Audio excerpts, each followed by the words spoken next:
Andrew, it's been a tough time for the buy now, pay later industry. Yeah.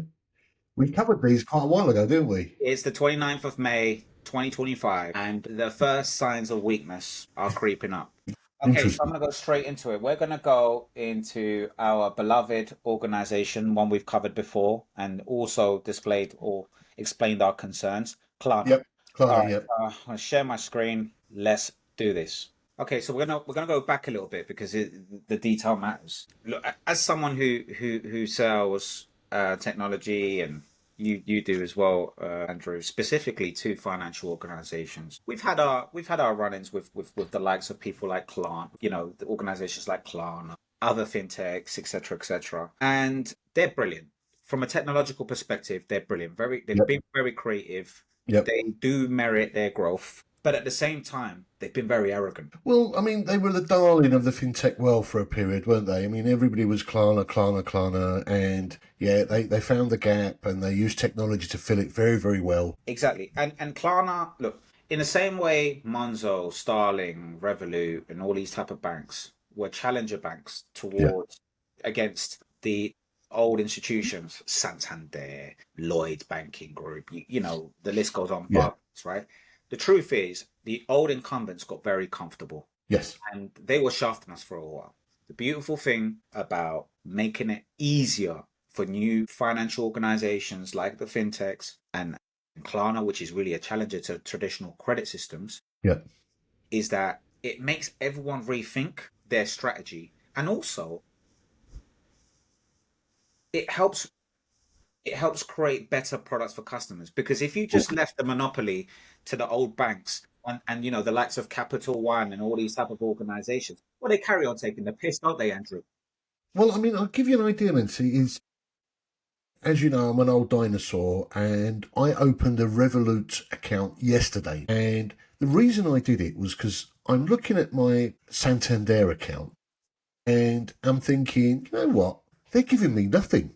Yeah, They're giving me absolutely nothing. So yeah, I looked around and I thought Revolut, blah, blah, blah. And the beauty of it is that I can put my money in there and spend it as I want and get some interest instead of yeah, tying it up for months on end and blah, blah, blah, blah, blah, blah. I can buy shares. I can buy currency or just switch multiple currencies. I can literally crypto, make investments. And in the old days, if you wanted to buy a share through Barclays or something, I remember trying to do it once. to buy £50. £70. There £70. you go. So you did it a bit earlier than I Yeah, tried to, right? yeah, And Andrew, thank you for giving that background because that's the positive side of all yeah, these fintechs spinning up. So why have I spoken? We've already gone in 3 minutes giving that background. Well, Klarna was a positive thing to some degree. Okay, so before this starts looking like another attack on Klarna. Okay, there was a time where people were spending with Capital One, and I'm actually quite grateful to Capital One because it's the only ones that could give me credit, and I used it to build my credit. Thanks to them, I now have a good credit line. So again, this is an attack on Capital One, but if you look at credit products, 33%, yeah, 40%. yeah, Then you had these new waves, and I think it's like 15 years ago. Bonga, do you remember that yeah, disgusting piece of crap yeah, company yeah, where it was like 300%? I don't yeah, remember. They don't exist anymore, but they don't exist specifically because of the use yeah. they had, right? Amigo loans, disgusting. This Wow. Yeah. thing. So I was so happy, and I said, do you remember when we were working at one company, and I was trying to sell to one of them, Yes. and I lost a deal. I think it was Wonga, It was Wonga. and I lost the deal because they had gone into bankruptcy, and it was the happiest commission check I ever lost because I didn't even want to sell to them. That's how disgusted I was back then, Well, right? funny enough, there's a film called Bank of Dave, Yeah, and it's Bank of Dave 2 or something, yeah. and it's him trying to, well, going up against these payday loans. That's what they were called. Okay, lovely, Yeah. lovely. If anybody wants to watch it, it's not a great film, but it gives you a point of what we're discussing. Brilliant. Okay, so Klarna, when it came into the market, I remember thinking to myself, hang on a second. So any retail product, Yeah. I can go buy and split it into three payments. And 0% payment. That's interesting. And I Yeah. actually became a Klarna customer. Right. Now, I've always been credit risk adverse. I don't like. I was always taught that credit was dirty, if Yeah. that makes sense. Yeah. So I only started really paying for stuff. You know, when you're just like, I've got the money to pay for these trainers. They're £150, and I just psychologically, I just can't handle the fact I'm paying 150 for them. So let me Exactly. spread it over 3 months, so that it's almost like I'm paying. You know what I mean? I'm paying as I go. 50 quid, Mencey. Well, not because I can't pay it. It just feels like 50 quid instead of 150. Yeah. But I know I've got the money. I know I can afford it. Whatever. So I pay. I usually use Klarna to pay for stuff that I really felt guilty about, especially as a dad as well. It's the digital version of the Littlewoods catalogue. I don't know if Okay. you remember Now you've gone to the second point. that. Okay. Then my second point was, the hell? I mean, are we really going to regress back to the Littlewoods bloody catalogue where you would buy your Christmas presents? This was the poor Yeah. version. This was the much poorer version. Maybe my mum never did it, but a few of my neighbours did. Shout out to my neighbours. They would buy all of their Christmas presents on the Littlewoods catalogue, Yep. and then they would spread those payments across the whole of entire year. Actually, no, not entire year. Maybe up to like August, Yeah. and then they'll revamp it again for the next year's. Yeah. I bought a £60 bike and was paying it off at £1.50 a week. Cheers to that, right? So look, I say all this to say again, Yeah. there was a place in the market for it. But then when did I start getting a gripe on it? Well, when I started actually seeing how fast it was growing Right. as a non-credit financial instrument, how much it did actually really behave as a credit system, and also its arrogance, to be fair.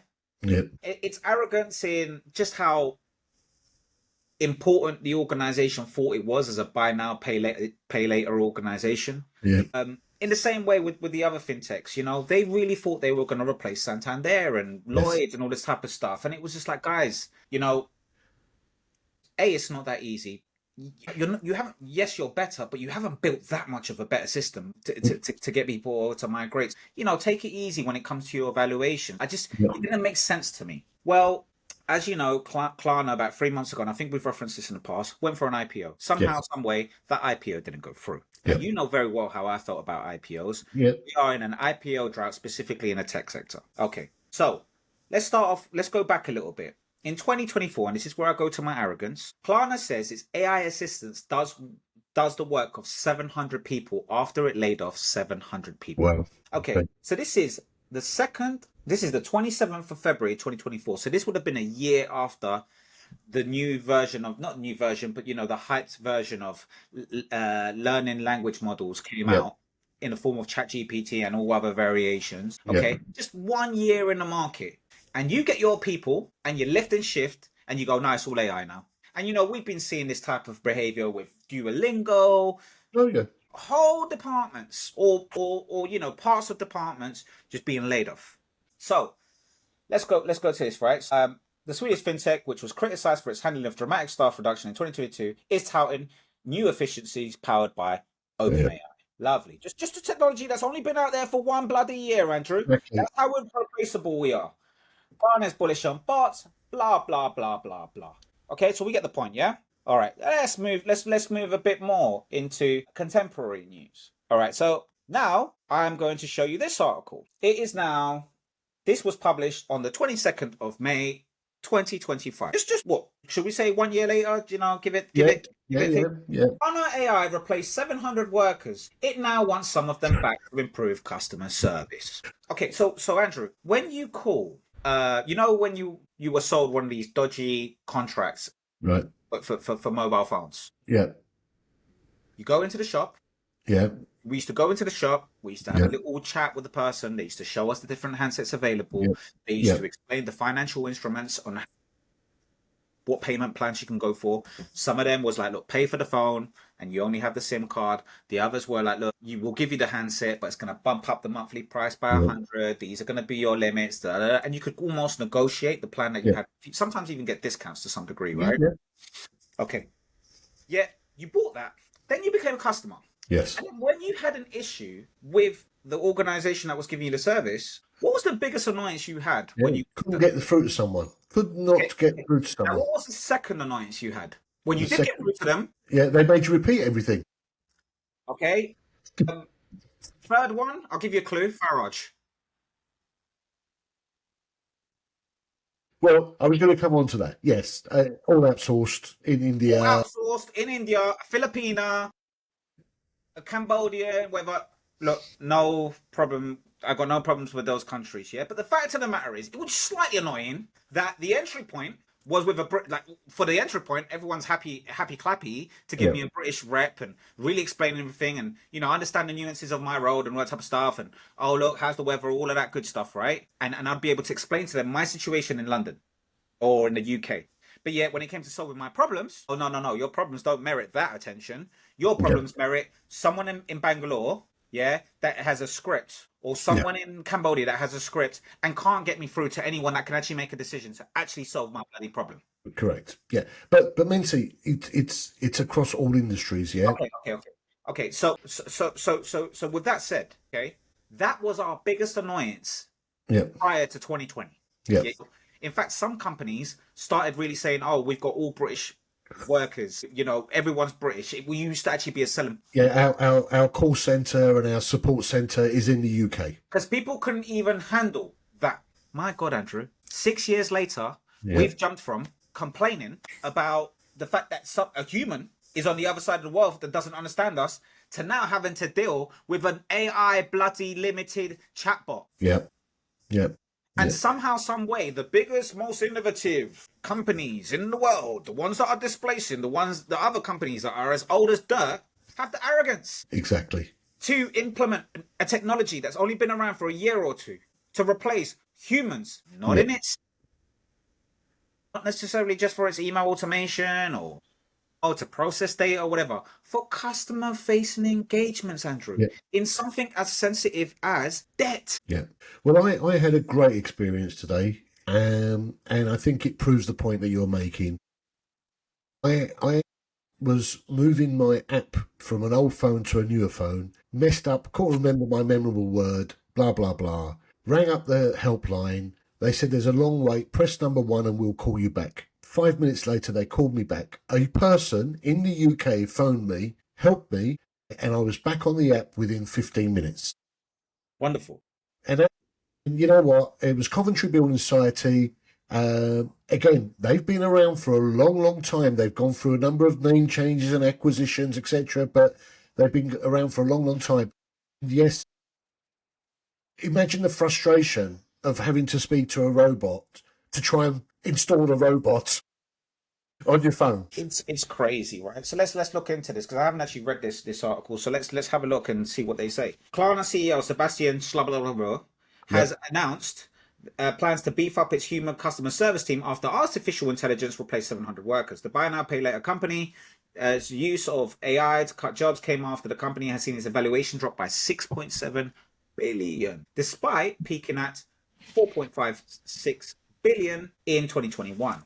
But now you can say the name, has suggested that the AI job cuts has led to lower quality customer service and is backpedaling by vowing to hire more humans. Okay, cool. So that's a new milestone. It's another win for humanity. I think we did an episode not so long ago, maybe even a penultimate episode. We were saying that there was another win for humanity. I couldn't remember what it was Mm. for the life of me right now. But the point is this: a lot of people doing U-turns on AI. Okay, so this is another smoke signal. Okay, so now I'm going to move on to another piece that has been slightly alarming. Well, before you move on, and say Yeah, it's like I know we looked at Klarna, but there are other companies as well. I mean, like BT, for example, they're planning on. I thought they'd already planned it, but they're looking at cutting 55,000 jobs. 10,000 of them are to be replaced by AI. yeah. Again, going back to what you say, it's a technology that's a year and a half old, and I know it's got its place, and I know it's does some things really really well, but people are going to vote with their feet.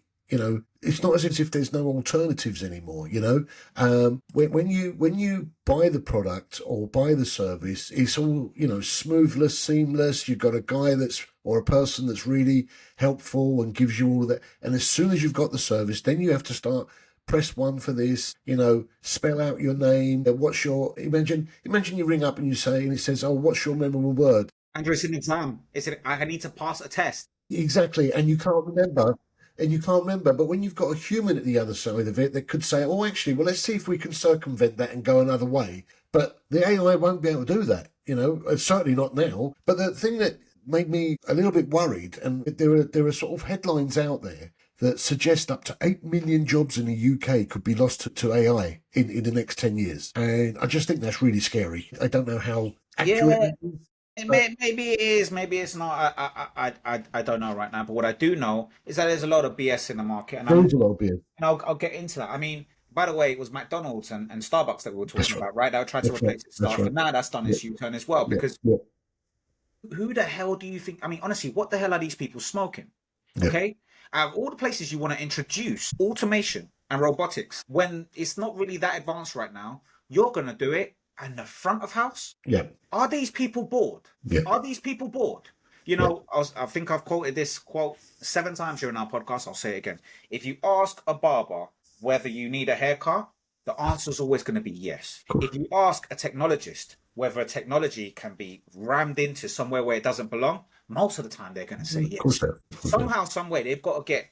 I don't know. Maybe there's a new role out there. Head of human implementation, where Yeah, literally that person's role in the company is to contradict the pro technology approach, and yeah, they can have it out and then come out with the best outcome. Maybe that's a regulation. Something needs to happen within these companies. Someone that goes, It's- hang on a second, why do we need to do that again? Hang on a second, are you sure? Rather than just bullying their way into adopting technology that hasn't necessarily really been stress tested in the domain of customer service. yeah. And you know what? It's just sexy, isn't it? It's Oh, sexy. I'll get into that. I'll get into. Hold your breath on that one. Hold your breath on that one. But let's just finish off this Klarna piece. But we're definitely going to get into that, right? Okay. So now let's go into what we've really been worried about for a while, you and I, Andrew, and many other analysts and things. Is Klarna shutting down? Company logs a net loss of 99 million in Q1. Q1. Well, Well, there you go. That is the 22nd of 2025. These are the reasons why this company, that's a few days ago, isn't it? Andrew, these are the reasons why this company didn't IPO. Someone in JP Morgan, a responsible risk analyst, whoever that, hats off to JP Morgan or Goldman Sachs or whatever, whichever one of these IPO type banking auditors went, hang on a second, that balance sheet ain't looking right, and the economy's not in a good position to accept bullshit stocks right now. You're gonna have to come back. I'm sure that's what happened. Allegedly, theory. This is my opinion. Or they said you're only valued at this, really, and they let I don't know. Honestly, I'm not smart enough, but this is an no, opinion piece and only an opinion piece. So, it is what yeah, it is. Okay. So let's have a look at this. Let's have a little read through this. Again, haven't really looked at this because I almost felt like I knew what I was gonna read, yeah. The Sweden-based fintech company has reported a net loss of 99 million in Q1. According to TipRanks, in comparison, it saw a loss of 47 million in Q1 2024. So it's been running that loss for a hot minute. There are several reasons for this decline. For one, customer credit losses increased by 17%, yeah. totaling 136 million according to its Q1 report. Okay, I'm not going to read on. Now, we know very well, if you haven't watched our last episode, the economic model behind this is this. The retailer gives a discount to Klarna if the customer decides to buy via a Klarna mechanism, because it's already been proved that customers are more likely to buy if they use as a payment method. Yeah. So Klarna pays the shop that discounted rate in advance. They take on the credit obligation, or not credit obligation, whatever, the IOU. Okay. Yeah. Then the customer has to pay back in three or four installments within a certain period. If that at a 0% interest, if that is violated, that's when it bumps up to God knows how. Yeah, I think we went into the figures, but that's where the interest really kicks in, and it's much higher than your standard credit card. Well, you've got fees as well. So you've got late payment fees, interest applies. Yeah. Yeah. All of that stuff, repossessions, all of that lovely stuff. What this is saying is it's struggling to meet that IOU payback system. Okay, brilliant.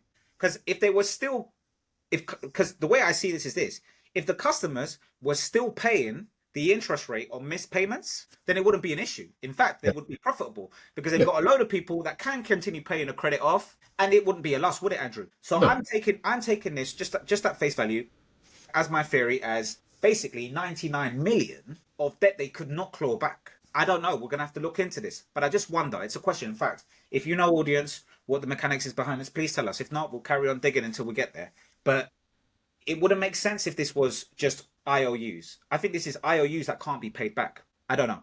I may be wrong. I may be wrong. Okay, cool. All right, let's move on to let's move on to my theory of why this has gone wrong. Andrew, let's be honest. It all really, I mean, the first sign of it was really this, wasn't it, Andrew? Let's be honest. What do we see here, Andrew? What do we see here? How to pay with Klarna? Would people use Klarna for Just Eat? Andrew, people are paying for their curry vindaloos priced at £19.99 or 30 quid in 3 easy installments. Wow. You knew it was done. You knew it was done when this dog crap of a financial instrument hit the market. You knew it was done. Should I go on, Andrew? Should I go on? Yeah.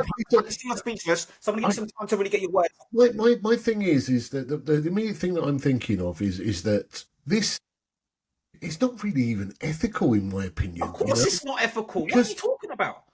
You're going to get people that would make. You're going to get the bottom of the barrel, risky credit. Well, it goes back to that film that it was years ago. You got AAA credit and bottom of the barrel credit. The Big Short. This is not AAA rated. This isn't A rated. This isn't B rated. This is dog of the bottom CDF. What did they say to quote the film? Dog shit wrapped in cat shit. That's it. I can't remember what it was. Yeah, it was something like that. It was something like that. I've watched that film like 25 times. Shout out to The Big Short. Anyway, I'll give you one more example. Why not? Yeah. Before I finish this rant off. Okay, now, so everyone's getting their curry vindaloos over the line, yeah? Yeah. We're all happy about that. But that's not enough, is it, Andrew? That's not enough. Why don't we allow people to pay for their holidays in 3 easy installments? So you can imagine Sharon and Dave in the middle of Sheffield, yeah? Yeah. They haven't had a holiday. They just bought their curry vindaloo on a Friday night. They've got a household income of maybe 50 grand. Yeah. United income of 50 grand. They're not doing well, tough times, okay? Then you got this little dang, hey, love, fancy a curry? Yeah? They pay for the curry. Sharon's looking at Dave. I don't know if it was Dave or Barry that I'd said before. Dave, you haven't taken me out. We haven't gone on a family holiday for 10 years. We've got Klarna. Yeah. Oh, go on, love. And then it just cascades and cascades and cascades and cascades and cascades until it becomes completely bloody unmanageable. And now you're not looking at a couple of £100 a month you're paying back to Klarna. You're talking about grands, Andrew. Yeah. Well, this says to me as well that Klarna are desperate. They're desperate. Exactly. Limit. Listen, they went from useful company. Sorry, yeah. I'll let you finish off. No. It just shows complete desperation. Yeah, because the people that have got the good credit, the ones that the market that they went for initially, are not using it. Yeah, and they. I disagree. I believe, okay, and this is where it's gone wrong in tech. I believe that businesses have a glass roof. Yeah. Which is to say that there are business models where they get to that healthy point of growth and they serve humanity well. Yeah. And they're actually designed not to be the multi-billion or the multi-trillion organizations. Okay. They deserve to stay one level of operation for the rest of their lives, if that makes sense. But the IPO dream, we can have the whole entire cake and the pie or whatever, forces it to expand and expand and expand and expand on this promise of growth. And then it starts getting into dangerous, muddy waters. Because everyone wants to be the big financial organization. Everyone wants to have the whole entire... Some businesses deserve to stay in one successful pigeonhole, if that makes sense, and just be steady. And I believe that that's the role for some financial organizations, if I'm to be honest with you, Andrew. Well, I just think that they are now not run the risk of, probably are, the digital version of Wonga, the digital version of the payday loans, and it's counterproductive to be seen as something like that. When you start offering credit for your curry, credit for your 2 week or 1 week holiday in Spain or whatever it is, you're just preying on people. In my opinion, you're preying Well, on. okay, which goes into our next point. Okay, so we've covered AI, and we've covered some of the the things that are happening with Klarna. We were highlighting this in Q3 last year because we were concerned about buy now pay later. Now it wasn't it's not because I'm a smart guy. No, generally some analysts were saying, look, man, there's a danger here. There's a lot of credit happening. These are the early signs of a bad economy, etc., etc., etc. Now AI, what's got my gripe about AI, especially in the context of this company, is that you just hit the nail on the head. They're all signs of desperation. And I want our audience to understand we're now getting at this precipice where a lot of companies are scrambling for headlines to artificially bump the price of their stock. So these declarations of, oh, we can now have more operational efficiency because of our use of OpenAI. You got Duolingo that's no longer getting real language experts. It's using AI to build its courses. You've got these people, you've got McDonald's, whatever. It's all about saying we've adopted the next best thing. Therefore, we're gonna grow X amount. Same thing with these financial instruments. These are the ones that they hide a little bit. Oh, we'll just slide this in. They can do this, and we can get more commitment on debt. But the fact of the matter is, Andrew, when it comes to AI, I just came from a banking event. I spent 4 days a couple of weeks ago listening to some of the largest financial organizations across Europe. Okay, I'm talking in total, I'd say about 15. Yep. Talking about their strategies, talking about the technologies they're adopting and whatever. And there's an observation that came to me as I was sitting down and just really listening to everything. They all spoke or tried to speak about AI. Andrew, it was like a name drop that if we didn't say it, we just weren't doing anything that was worthy Exactly.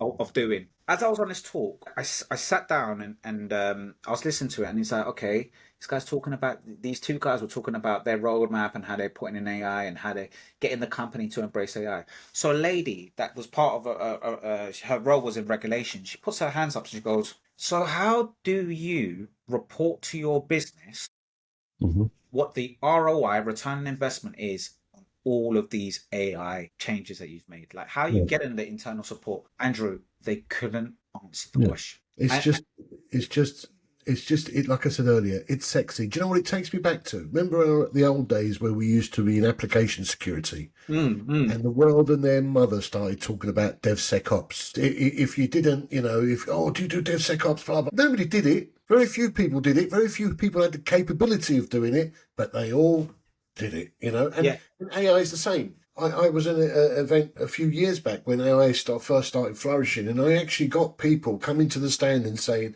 what are you doing with AI? And when I said, well, nothing at the moment, it was like, oh, really? And off they walk. And it's just Exactly. sexy. And Andrew, you know what my second learning from that banking summit was, right?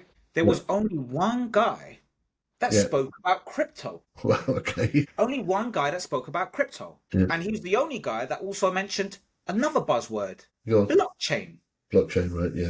And it's funny because the invigilator goes, wow, it's taken a whole day and a half or a whole day for someone to finally mention the final buzzword, crypto and blockchain. Yeah. And it got me thinking, wow, it was because 2 years ago, every talk was about the blockchain and crypto and tokens. Yep. So there was one guy who had a smashing presentation, Andrew. I can't name the bank because I don't want to really kind of bring attention to it, right? But the guy did a presentation on how they transformed their bank from an old bank that was rated really bad in something like 15 months. They managed to turn it around to one of the top 3 banks in that specific country. And he's doing his presentation, and there wasn't one mention of AI. There was, look, we're trying to educate our customer. We've just bought a company trying to educate our customers on financial responsibility. Okay. We changed our logo because our logo was very old. It looked like one of these imperial logos. So we rebranded. We made sure we changed these features and we made it easy for people to log on. Like real pragmatic, systematic changes. And even the way we spoke to our customers, we spoke like we were a newer company. Really, really good. I was really invigorated. So I had the pleasure of having lunch with this guy. And I said, look, how do you think your presentation was? I told him, look, I thought it was actually brilliant. It was one of the strongest ones out there. And he goes, yeah, with the AI subject, because AI came up with the AI subject, to be honest, we're just not at that. We're really behind on AI. And, we're still trying to figure out where it actually fits in. Yeah. And, it's a bit tough. And I said to him, guess what? I think you're onto a winner. I'm glad that you're not one of the first ones that are putting in AI. And I'll tell you why, Andrew, and I'll let you get your words out. Because all these wallies are funding AI at force because it's the fashionable thing. It's like the loss of opportunity because we don't have AI. They're ramming it into places that with very little like thought on exactly how it's going to make an impact. Whereas you're going to get to learn from all of the mistakes of these wallies, and then you're going to be able to get AI and pinpoint it exactly where it should be. Yeah, well, that was going to be my comment. My comment was going to be, or my question was going to be, that do you feel that organisations are feeling that they have to put AI somewhere I just don't feel because that the data shows it, Andrew. 50% of organizations feel forced forced? to talk and adopt AI in the fear of being considered as being left behind. Yeah, yeah, and that's where the danger comes in, isn't it? Because it's just like put it in no matter what. It doesn't matter. Everybody else is doing it, so let's do it. Whether it's working, whether it's right for us, whether it's right for our customers, is irrelevant at this moment. We just need to be seen as being up there with the rest of them. Exactly. And Andrew, the fact of the matter is, it's an early technology. It will be the future in the same way the internet was an early technology that was the future. But I don't know if you're aware, Andrew, and I'm pretty sure you are. In 1999, going on to 2000, there was something called the was it the internet bubble or the Yeah, yeah. dot com bubble? The The dot dot com com bubble. bubble. Yeah. Yeah, the So dot com everyone and bubble. their dog was registering bs.com, isellcurries.com, yeah, and they didn't have a curry business behind it. Mm. They didn't have any operational business behind it, and these businesses were being valued at hundreds of thousands, if not to millions, simply for having a .com. Yeah, And well, that's what, one of the most famous ones in those days was lastminute.com. I mean, they were flying. As you could book your holiday last minute, get really cheap deals, blah blah. I mean, it was the darling of the .com sector at the time. Look at them now. They're like number 7 or 8 on YouTube search, whatever. I don't know many people that use them. They're still around, but nowhere near what they were. And again, going back to being a dinosaur, I sort of poo-pooed a little bit because all I saw, and at the internet for at that time, and I was right, I think, was yeah, an online catalogue. yes, It was an online catalogue where you could see what people had and sold and whatever on a website. Yeah. But people were going, oh, let's invest, let's add this. And like you say, there was a story where a guy registered BT.com and British Telecom paid him hundreds of thousands of pounds for the thing and for the URL or whatever it is. But if you look at the internet then and look at the internet now, look what we're doing on the internet. that's why I'm not saying that AI ain't going to be a thing. No, but I it's know yeah, the blockchain is almost a guarantee that this is going to be implemented, unless yeah, obviously a better technology. But it's so good as a concept. It's yeah, got to be done, but the implementation isn't that easy. yeah, And that's my point. Just because there's an operational or an MVP of the blockchain today, that doesn't necessarily translate in the fact that it can be implemented today and give shareholder value immediately. And that's what yeah. I'm trying to get at with this episode. So let's conclude this with one final quintessential example of just So, how crap this bullshit AI bubble can get. yeah. Yeah. And that we're not just being skeptics for the sake of being skeptics. All right. Andrew, I don't know if you've heard of a company called Builder AI. I haven't. Now, so I actually applied for a job with them. Maybe could have been a year ago or 2 years ago. Okay. I can't remember too well. They rejected me immediately. I probably didn't put enough AI buzzwords in in, Yeah, in, in, probably. in in my CV. But you could basically build AI, build applications using AI, and it's one Okay. of these type of companies. Well, U.S. prosecutors sought Builder AI data after sales were overstated. Irritating. It gets worse, Andrew. It gets worse. Okay. U.S. prosecutors demanded that Builder AI hand over financial statements and other documents signaling that the artificial intelligence company was facing legal scrutiny in the weeks before it went bust. So it went bust. Okay. The general counsel, Aldi Derrida, told employees to preserve. Bloomberg reported in March that multiple former Builder AI employees had alleged that the company, which helps business quickly create custom smartphone apps, inflated sales figures on several occasions. The founder and chief executive, Sachin, this guy here, trying to look like a cross between Tony Stark and Biggie Smalls with his jumper. Wait, let's have a look. Was ousted in February. Right. Build AI, which was valued at 1.5 billion in 2023, Wow. funding round led by Qatar Investment. Well, of course it would be stupid money. Yeah. Said last week it was appointing an administrator to oversee its insolvency and began to wind down operations. It was led by Israeli. Anyway, look, there's one more article I want to share because I want to just tell you exactly what they were doing. Screen go. Why did Microsoft-backed 1.3 billion build-out collapse? It's accused of using Indian coders for AI work. So, hang on a second. The company was selling its services as an AI system that could create applications, but was actually using humans, Indian coders, to do it. Yeah. So, Andrew, I mean, and this is allegedly, Andrew, this is what happens with, the FOMO, the pressure, the bravado, all of that crap. Well, imagine that. I mean, we're worried about artificial intelligence potentially taking jobs, and this company is touting itself as an artificial intelligence company, but using humans. Same way the way Amazon was ousted with its its automation thingy. It was a lot of Indians just watching the cameras and tagging things. Yeah. I mean, Andrew, what are we doing? Andrew, what are we doing? Yeah. I think I might pull out a session. I'm gonna go and buy myself a Biggie Smalls jumper.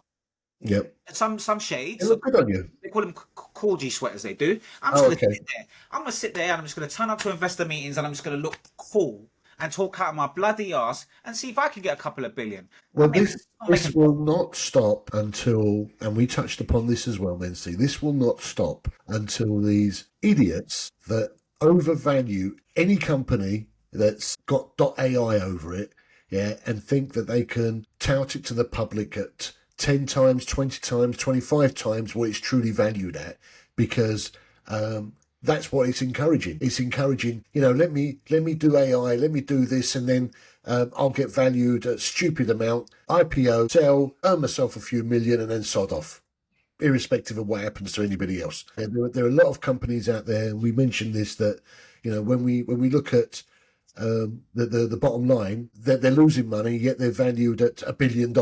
Yeah.